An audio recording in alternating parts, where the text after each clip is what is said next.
आज मला अतिशय आनंद आहे की संपूर्ण महाराष्ट्रामध्ये आपले जलरथ जाणार आहेत. जलसंधारणाचं महत्त्व ओळखून मागच्या काळामध्ये आपण जलयुक्त शिवारसारखी योजना सुरू केली आणि मला अतिशय आनंद आहे की जलयुक्त शिवार एक ही जो आपला पहिला टप्पा होता ज्यामध्ये 22,000 गावांपर्यंत आपण गेलो आणि खूप मोठ्या प्रमाणात लोकांनी त्याच्यामध्ये काम केलं. 2020 साली केंद्र सरकारने 2018-19चा अहवाल पाणी पातळीचा हा त्या ठिकाणी प्रकाशित केला. देशभरामध्ये जवळपास सगळ्या राज्यांमध्ये पाणी पातळी खाली गेली होती.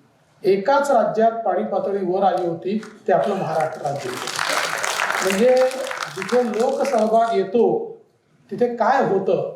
आणि मी विशेष अभिनंदन करेन आमच्या शांतीलालजी मुथा यांचं आणि आमच्या BJS या सगळ्या वाटचालीमध्ये एक प्रचंड मोठा सहभाग त्यांचा राहिला.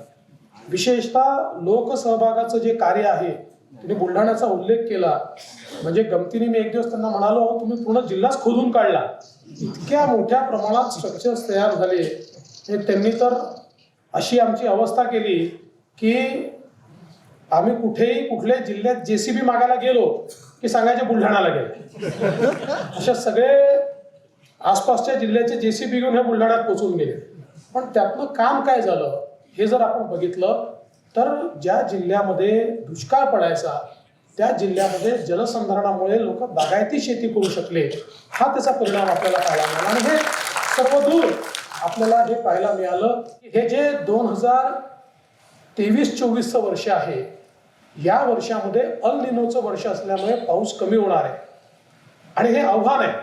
पण याला संधीत रूपांतरित कसं करता येईल तर या काळामध्ये जल स्ट्रक्चर सुकलेले असतात, त्यामुळे जलसंधारणाचं काम, डिसिल्टिंगचं काम, माती काढण्याचं काम, गाळ काढण्याचं काम हे आपल्याला मोठ्या प्रमाणात करता येईल.